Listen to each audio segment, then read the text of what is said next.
we activate some plugins. You can see Jetpack, whatever, blah blah blah blah, so many. But we need to see what is the the default menus.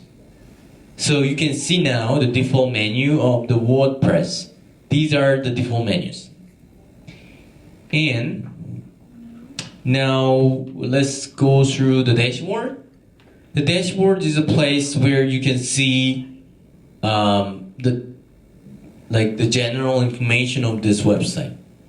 So how many posts you have, how many pages, how many comments, and activities, recently published, what blah blah blah, and comments, and WordPress news, whatever. But for me, I don't really see them. It's everything so you want, right? And what if your website is searched by Google? It would be amazing, right? For example, batik. I want to sell batik. And let me see if people use the keyword batik. If people don't use batik, it's useless. Like, I want to sell batik, but people don't use batik at all in the Google search. Then people never ever find my website. Because batik is my main keyword. So my main keyword should be something what people use a lot.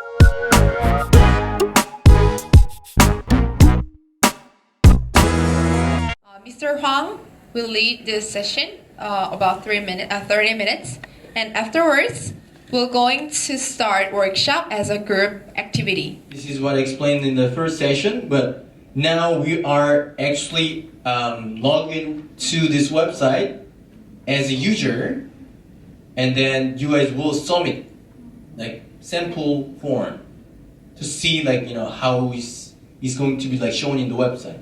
So in order to do that, you can see login button here. Can you see the login button here? So click login.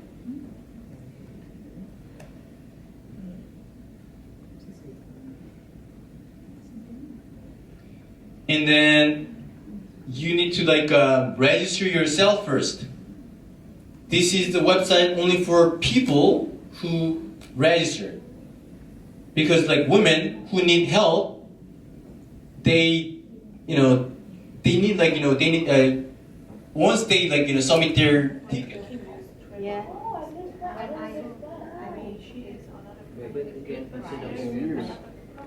Have this asterisk mark on here. There's a red asterisk mark here. These are required field. You have to fill out this. So now fill out this form with your fake information, not your real information, but fake information here. So pretend to be a woman who got problem in their lives.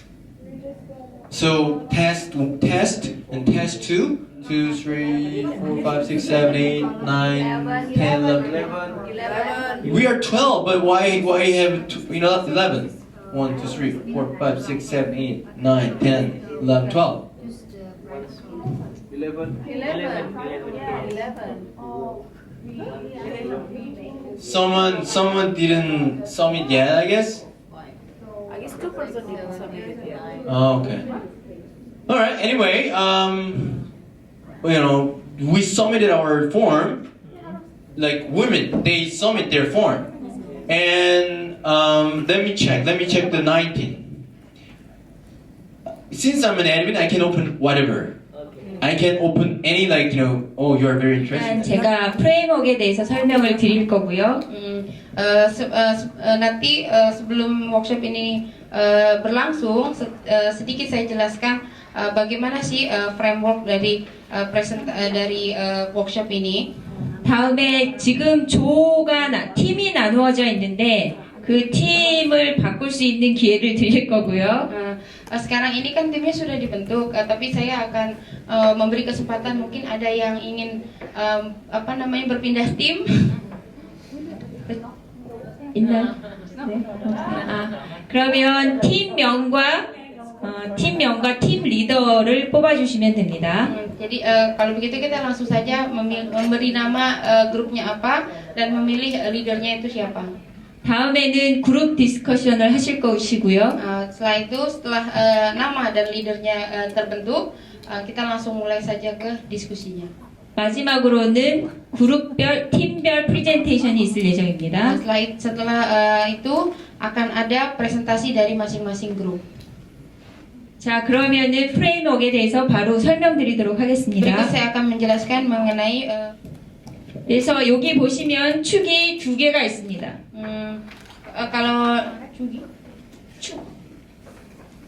kalau lihat di sini ada dua tanda panahnya. 한 축은 마켓이 기존 마켓이냐 신규 마켓이냐. Yang panah satu itu adalah market old kah itu, market new kah itu, terbalik harusnya new market ya. 마켓은 어떤 지리적인 마켓일 수도 있지만 여기에서 얘기하는 마켓은 이용자 소비자입니다. 사람. Berbicara mengenai market itu bisa dikatakan dari letak geografis, tapi market yang dikatakan di sini adalah terkait dengan user dari e-service. 다음에 이 서비스는 기존 서비스와 신규 서비스로 나눌 수가 있습니다. Panah yang kedua menunjukkan e-service yang lamakah dia atau e-service yang barukah dia. 또 하나 방법은 좀 전에 받으신 이 다만 서비스처럼 기존에 없던 서비스를 만드는 것입니다. Tapi selain melalui sosial media itu mungkin kita bisa meningkatkan, mungkin si KPPH ini bisa meningkatkan pelayanannya melalui pembuatan e-service yang baru tanpa menggunakan e-service yang sudah ada. Salah satu contohnya adalah dengan idaman. 그래서 여기서 뉴 서비스 개발의 방법은 뭐냐면 이 다만처럼 새로운 서비스를 만들어서 제공하는 것들을 의미합니다. Jadi seperti halnya yang maksudnya new service development di situ adalah merupakan e-service yang dibuat baru.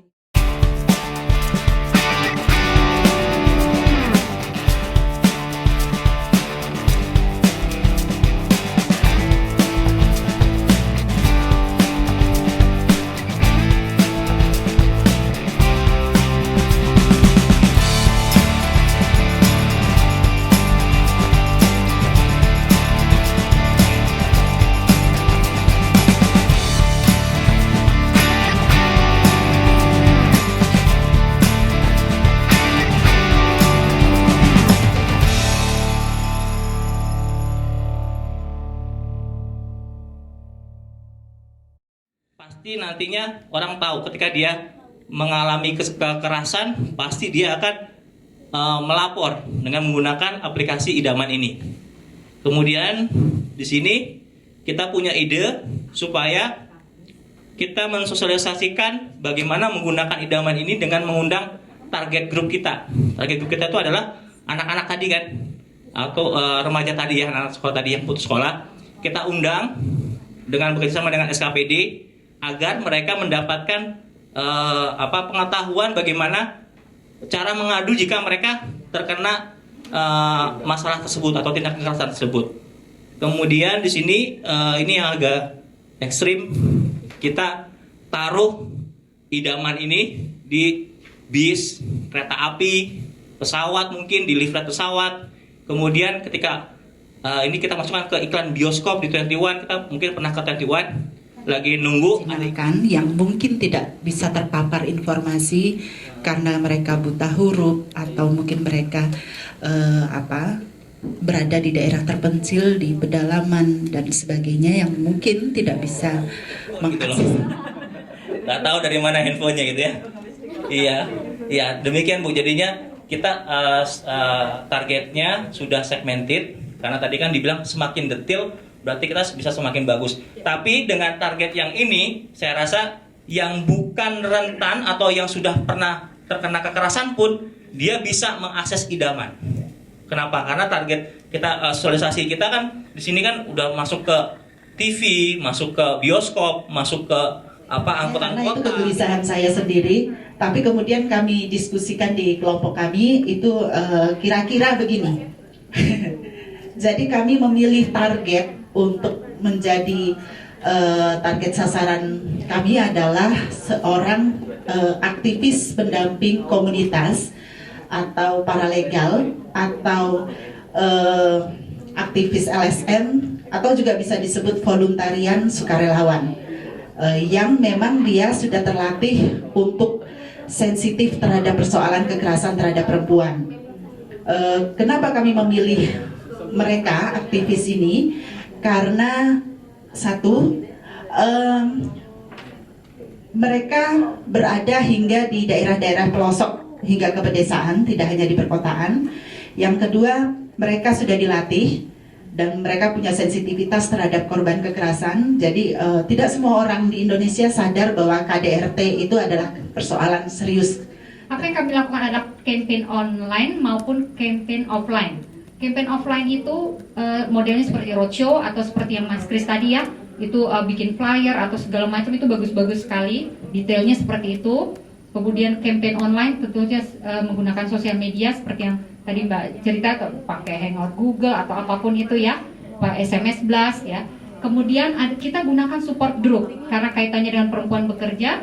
Support group itu lebih ke serikat pekerja. Terus ada mentoring atau training. Itu biasanya di kantor-kantor atau di komunitas itu ada ya. Kemudian peer education, jadi obrolan teman sebaya. Jadi lagi ngobrolin tentang itu sesuatu hal yang bisa membuat jadi semacam modelnya kayak sosialisasi juga ya. Jadi rencananya semoga bisa segera launching, jadi bisa diakses sama masyarakat pengguna internet. Itu yang saya dapat. Lalu juga kita juga jadi belajar tentang WordPress. Saya sih belum pernah, jadinya ya mengenal itu WordPress. Terus harapannya ya pasti segera launching dan segera disosialisasikan ke masyarakat idaman. Informatif dan bagus sekali untuk korban-korban kekerasan. Jadi sebagai alternatif mereka bisa melapor langsung dengan cara mengakses internet ya. Harapannya pengembangan program ini, dan mungkin yang harus diperhatikan adalah pengembangan sistemnya hingga ke daerah. Jadi setelah bisa menghimpun informasi tentang korban dari korban maupun informan, harus dikembangkan bagaimana supaya ini tidak hanya menjadi informasi tetapi juga penanganannya selanjutnya gitu. Jadi KPPA harus membangun sistem yang kuat sehingga informasi ini tidak sekedar memberikan harapan PHP lah kepada daerah-daerah. Itu penting karena menurut saya distribusi akses itu yang biasanya menjadi kendala di Indonesia. Indonesia kan seperti yang diketahui sangat luas, sangat masif dengan masyarakat yang berbeda-beda budayanya. Nah, ini juga harus dipikirkan bahwa idaman harus bisa fleksibel mengakomodasi semua kebutuhan masyarakat dalam melaporkan itu, karena budaya yang berbeda bisa jadi cara mereka mengatasi kekerasan ini sendiri juga berbeda gitu. Yang satu. Yang kedua adalah harapan saya bahwa idaman bisa terintegrasi dengan baik di berbagai pihak, baik pihak yang umum banget sampai yang spesial ke mengurusi kekerasan. Gitu loh. Artinya dia menjadi pembuka. Tadinya secara konvensional mungkin pelaporannya sekarang sudah web based. Nah, dengan begitu berarti di sini ada upgrade dari sisi pelaporannya. Kemudian dari sisi tindak lanjutnya bagaimana? Itu mungkin yang harus ditekankan juga. Karena kita di sini banyak ngomong koordinasi tapi susah dilaksanakan. Ngomongnya gampang, koordinasi. Tapi pas dilaksanakan kadang-kadang ada ego sektoral, ada macam-macam gitu ya di belakangnya. Nah, itu mungkin kita harus PR kita semua stakeholder, baik itu pemerintah, NGO, LSM dan semuanya. Yang saya dapat terutama dari WordPress. Kemudian untuk idaman ini semoga banyak bisa membantu kaum yang lemah, perempuan terutama maupun anak-anak untuk dapat mengadukan nasibnya mereka apabila terjadi kemalangan yang mereka hadapi. Adanya idaman ini, karena program ini dan kemudian nanti perlu dikaji lagi perannya KPPPA untuk menangani atau mengelola idaman ini sebagai apa. Harapan kami sejak lama sebenarnya, sejak tahun 2000 Komnas Perempuan yang menjadi mengumpulkan data secara nasional untuk kekerasan terhadap perempuan. Fungsi dari Komnas memang untuk memantau kekerasan terhadap perempuan. Nah, sejak waktu itu sebenarnya kembali, mungkin nanti ada yang update dari fitur-fiturnya atau apa ya kan. Terus kemudian ada tambahan, apalagi bagi pemerintahan kita sangat membutuhkan itu data, terutama untuk data baik itu untuk pelaporan sudah berapa kasus sih yang tertangani, terus dalam 1 tahun itu ataupun tahun-tahun sebelumnya terjadi. Korea sudah bisa membuktikan itu, dan sekarang idaman ini semoga menjadi kenyataan. Dan yang menurut saya yang agar menjadi kenyataan ini kita butuh komitmen. Karena pasti menelan biaya nggak murah kan ya untuk melakukan dari follow up awal sampai sekarang terbentuk. Dan ya moga ini nggak jadi sia-sia. Karena dan sekarang mau nggak mau dibilang ini udah PHP-in kita, karena banyak kita pengen minta follow up lagi. Iya, PHP-in kita nih. Ya, bahasa anak muda sekarang kan, sekarang kita udah di PHP nih, kita udah diperkenalkan kan. Nah, kita tinggal menunggu follow up ke depannya gimana. Sangat-sangat menunggu, apalagi kita NGO, sebagai NGO yang benar-benar tangan kita sudah sampai ke daerah. Yang tadi menjelaskan tentang Mbak Wilu tadi, ini akan sangat-sangat yang menjadi concern kita adalah bagaimana mengimplementasikannya dan bagaimana ini menjadi sustain. Seperti Mbak bilang kan, ini harus jadi kenyataan. Dan saya sih menurut saya bahwa program atau apapun yang berjalan itu seperti segitiga. Jadi ada pemerintah, ada NGO atau non government, juga ada pihak swasta. Karena itu kerjasama, kalau segitiga ini bisa jalan, program itu bisa berjalan dengan baik. Jadi saya on behalf istilahnya community dan sebagai perempuan itu sendiri, saya mendukung dan ada gunanya nantinya. Tapi yang harapan saya ke depannya ini, kalau sistem ini mau jalan, menurut saya itu adalah harus dekat dengan target kita. Jadi kalau kita misalnya targetnya adalah perempuan, sekarang ini perempuan itu yang kalau saya bilang organisasi perempuan terendah di lingkungan kita itu adalah tingkatnya PKK. Karena PKK itu adanya di tingkat RW. Jadi kalau misalnya saya bilang kayak kemarin itu saya pernah bilang PT2P P2TP2 itu ada di mana gitu. Karena pada saat kita kejadian itu kita mau lapornya di mana?